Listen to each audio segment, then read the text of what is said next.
The question is, why did the Pentagon pay for it when it was so inferior?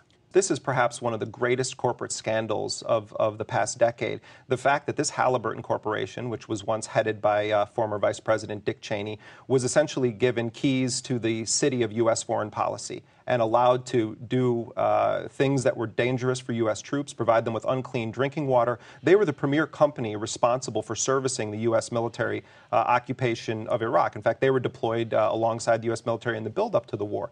This was a politically connected company that won its contracts because of its political connections. And the fact is that it was a behemoth that was there. It was the girl at the dance, and they danced with her. Yeah, the Army hired a master electrician, I read in some congressional testimony, to review electrical work in Iraq. He's now told Congress that KBR's work in Iraq was, quote, the most hazardous, worst quality work he'd ever seen.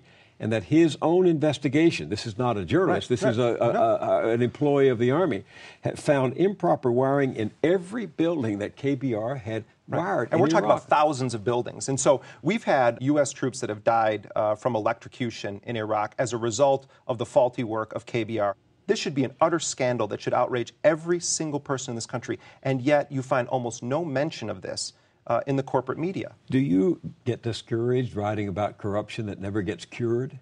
Well, I don't believe that it necessarily doesn't get cured. I think that I'm very heartened by the fact that we have a very vibrant independent media landscape that's developing right now. You know, to me, I once put on the tagline of an article that I wrote early on in the Obama administration that I pledged to be the same journalist under Barack Obama that I was under President Bush. And the reason I felt that it was necessary to say that is that I feel like we have a sort of blue state Fox culture in the media where people are willing to go above and beyond the call of partisan politics to give Obama the benefit of the doubt. This is a man. It's time to take off the Obama T-shirts. This is a man who's in charge of the most powerful country on earth. The media in this country, we have an obligation to treat him the way we treated Bush in terms of being critical of him. And yet I feel like many Democrats have had their spine surgically removed these days, as have a lot of journalists. The fact is that this man is governing over a policy that is killing a tremendous number of civilians. You mentioned drones a moment ago. I was impressed to hear the new commander of our troops in Afghanistan admit this week that the United States cannot go on killing civilians. He said, in fact, this is creating a dangerous situation for our own country. Well, I mean, on the one hand, those words are true. I think that the fact is that when you are killing civilians in what is perceived to be an indiscriminate way, certainly by the people of Pakistan, you're going to give rise to more people that want to attack the United States. They view themselves as fighting a defensive war. But never are the statistics cited that come out of Pakistan. 687 people are documented to have been killed that the Pakistani authorities say are civilians since 2006. In the first 99 days of this year, over 100 people were killed. And the fact by is... By American military action? Right, by American military action with these robotic drones. 60 Minutes on CBS News recently got some very special access to the military and came out with a report on drones. Let me show you a few excerpts from that. Right now, there are dozens of them in the skies over Iraq and Afghanistan, hunting down insurgents every minute of every day. The fight for the pilots is on a video screen.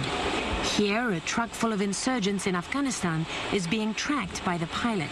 When the ground commander gives the order, he fires, hitting his target. The trigger is pulled in Nevada, inside these cramped single-wide trailers and small offices. And that white spot that this guy is carrying is actually a hot gun. So it's been fired, and we already know that it's been used. We've met positive identification criteria that these are bad guys. And so now we can go ahead and strike these targets. Now, many people are like that fella. They say that these drones are new miracle weapons that enable the United States military to kill the bad guys, as he said, without exposing Americans to danger. There's truth in that, right? Now, I have a lot of respect for Lara Logan, the CBS correspondent. She's really put her neck on the line and been in the thick of battle and has been injured in battle. But I think that this piece was propaganda. She allowed the military to make claims about the effectiveness of their weapons that are being contested passionately by the people on the ground in Pakistan itself. I recently did an article about Time Magazine's coverage of this. They said that the Taliban are using civilians as human shields, and that's why so many civilians have been killed. Their source for that was an Air Force intelligence officer who was allowed to speak on as though it was a Pentagon press release. I think that this is sick, where you turn war essentially into a video game that can be waged by people half a world away. What this does, these drones, is it sanitizes war. It means that we increase the number of people that don't have to see that war is hell on the ground. And it means that wars are going to be easier in the future because it's not as tough of a sell. You will find agreement on people who say war is hell, but you'll also find a lot of people in this country, America, a lot of Democrats and Republicans who say Jeremy Scahill is wrong, that we need to be doing what we're doing in Afghanistan, because if we don't, there'll be another attack like 9/11 on this country. I think that what we're doing in Afghanistan increases the likelihood that there's going to be another attack, because we're killing innocent civilians regularly.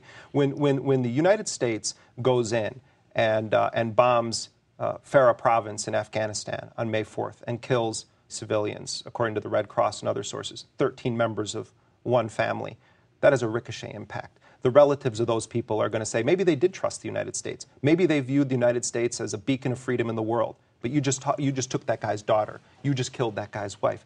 That's one more person that's going to line up and say, we're going to fight the United States. We are indiscriminately killing civilians, according to the UN Human Rights Council. A report that was just released this week by the UN says that the United States is indiscriminately killing civilians in Afghanistan and elsewhere around the world. That should be a collective shame that we feel in this society, and yet we have people calling it the good war.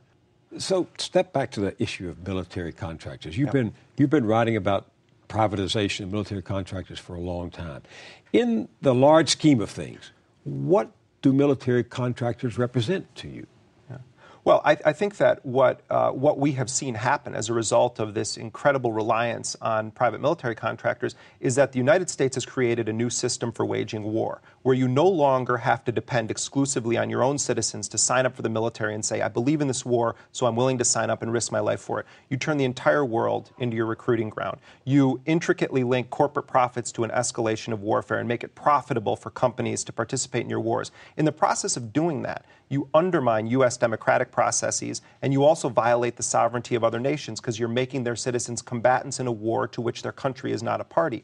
I feel that the end game of all of this could well be the disintegration of the nation-state apparatus in the world, and it could be replaced by a scenario where you have corporations with their own private armies. To me, that would be a devastating development, but it's happening on a micro level, and I fear it will start to happen on a much bigger scale. Jeremy Scahill, thanks for being with me again on The Journal. It's been an honor, Bill.